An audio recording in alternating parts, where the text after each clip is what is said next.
തിരുവനന്തപുരം മുതലപ്പുഴയിൽ കാണാതായ മത്സ്യത്തൊഴിലാളികൾക്കായി തെരച്ചിൽ തുടരുകയാണ്. കടലിൽ തെരച്ചിൽ നടത്തുന്നത് 10ാം ദിവസമാണ്. സ്കൂബ സംഘവും പരിശോധനയിൽ പങ്കെടുക്കുന്നുണ്ട്.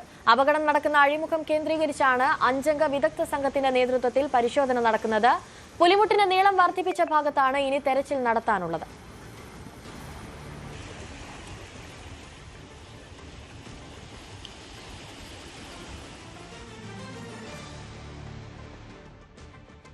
നീണ്ടകരയിൽ കടലിൽ കാണാതായ ഗൗതം കൃഷ്ണയെ കണ്ടെത്താൻ നാവികസേനയും കോസ്റ്റ് ഗാർഡും സംയുക്ത തെരച്ചിൽ തുടരുകയാണ്. നേവിയുടെ INS കൽപ്പേനി എന്ന റെസ്ക്യൂ കപ്പലാണ് തെരച്ചിൽ നടത്തുന്നത്. കോസ്റ്റ് ഗാർഡിന്റെ ഹെലികോപ്റ്റർ നിരീക്ഷണ പറത്തൽ നടത്തും. നേവിയുടെ സ്കൂബ ടീം തെരച്ചിൽ സംഘത്തിലുണ്ട്. നമ്മൾ ഇന്ന് 2 മണിക്കൂർ 2 സെക്ഷനായിട്ടാണ് സെർച്ച് ചെയ്തത്. ആദ്യം ഒരു അരമണിക്കൂർ, പിന്നെ ഒരു അരമുക്കാൽ മണിക്കൂറായിട്ട് 2 സെക്ഷനായിട്ടാണ് സെർച്ച് ചെയ്തത്. നമ്മൾ ആദ്യം ആ പറഞ്ഞ ഏരിയ മൗത്തിൻ്റെ അകത്ത് ഭാഗത്താണ് മൊത്തം സെർച്ച് ചെയ്തത്. അവിടെ പാറ ഇടക്ക് സർഫസ് എല്ലാം നമ്മൾ സെർച്ച് ചെയ്തു. അവിടെ അങ്ങ് എന്തായാലും ബോഡി നമ്മൾ സെർച്ച് ചെയ്ത ഭാഗത്ത് എന്തായാലും ഇല്ല.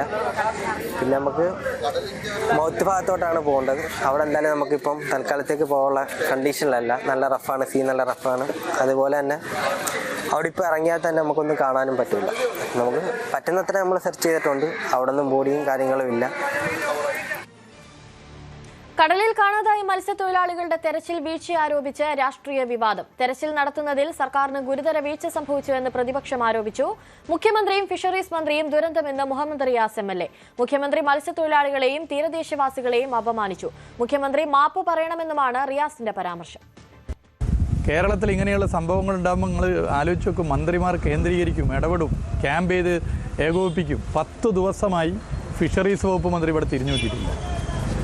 എന്ന് മാത്രമല്ല, മുഖ്യമന്ത്രി മത്സ്യത്തൊഴിലാളികളെയും തീരദേശ മേഖലയിലെ വാസികളെയും ആകെ അപമാനിക്കുന്ന നിലയിലേക്കുള്ള പ്രസ്താവന ഇറക്കിയിരിക്കുകയാണ്. ആ നിലയിൽ തന്നെ നമ്മൾ പരിശോധിച്ചാൽ ഇത് ഒരു സർക്കാരിൻ്റെ ഭാഗത്ത് ഉണ്ടാകാൻ വേണ്ടി പാടില്ല. ഇവിടെ മുഖ്യമന്ത്രിയും മന്ത്രിയും ഒരു ദുരന്തമായി മാറിയിരിക്കുകയാണ്. അടിയന്തരമായ വിഷയത്തിൽ ഇടപെടാൻ വേണ്ടി അവർ തയ്യാറാകണം. മുഖ്യമന്ത്രി പ്രസ്താവന നടത്തി മത്സ്യത്തൊഴിലാളികളെ അപമാനിച്ചതിന് പരസ്യമായി മാപ്പ് പറയണം. ഫിഷറീസ് മന്ത്രി പറ്റിയ തെറ്റ് തുറന്നു പറയാൻ തയ്യാറാവണം. അടിയന്തരമായ വിഷയത്തിൽ ഇടപെടണം. BJP അധ്യക്ഷൻ രാജീവ് ചന്ദ്രശേഖറും സർക്കാരിനെതിരെ രംഗത്തെത്തി. പ്രതിപക്ഷത്തിന്റെ വിവാദത്തിൽ ഞാൻ കയറാൻ എനിക്ക് താല്പര്യമില്ല. എനിക്ക് ഡേറ്റ് എനിക്ക് ഓർമ്മയില്ല. പക്ഷേ എനിക്കൊരു ദിവസം 7 മണി സംസ്ഥാന ഗവൺമെന്റിന്റെ മന്ത്രി വിളിച്ചു.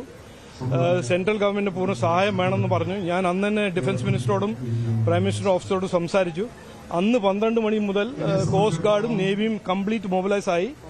9-10 ദിവസമായിട്ട് അവരുടെ സെർച്ച് നടക്കുന്നുണ്ട്. പക്ഷെ ഒരു ട്രാജഡിയാണ്. അവരെ കാണാൻ ഞാൻ ഇന്ന് പോകുന്നുണ്ട്. നോക്ക്, ഈ സെർച്ച് നടത്തുന്നത് നേവിയും കോസ്റ്റ് ഗാർഡാണ്. അവർ പ്രൊഫഷണലായിട്ട് ചെയ്യുന്ന, അവർ എത്രയോ കാലമായി ചെയ്യുന്ന ഇൻസ്റ്റിറ്റ്യൂഷൻ ഓർഗനൈസേഷനാണ്.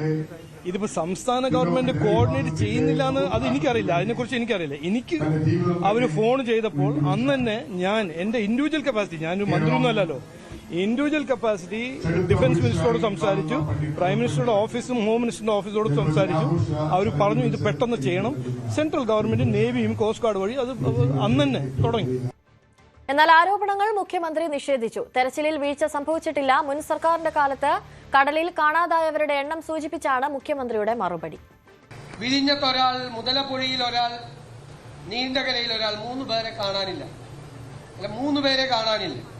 നിങ്ങൾക്കറിയാമോ, കഴിഞ്ഞ 9 ദിവസമായി ഈ സംസ്ഥാനത്തിന്റെ ചരിത്രത്തിൽ ഇതുവരെ ഇല്ലാത്ത തരത്തിൽ കേന്ദ്ര സർക്കാരിന്റെ കൂടെ സഹായത്തോടു കൂടി നമ്മൾ തെരച്ചിൽ നടത്തിക്കൊണ്ടിരിക്കുക. എവിടെയാണ് 9 ദിവസം ഇതുവരെ തെരച്ചിൽ നടത്തിയത് കേരളത്തിന്റെ ചരിത്രത്തിൽ? എവിടെയാണ്? അപ്പൊ ആദ്യമായിട്ടല്ല 3 പേരെ കടലിൽ കാണാതെ പോകുന്നത്.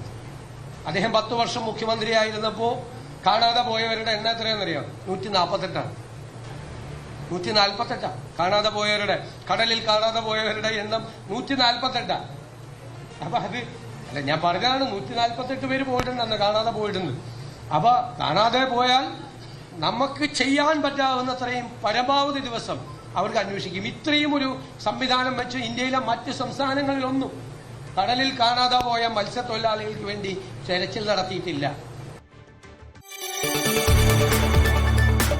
കൂടുതൽ വാർത്തകൾക്ക് News 18 കേരളം യൂട്യൂബ് ചാനൽ സബ്സ്ക്രൈബ് ചെയ്യുക.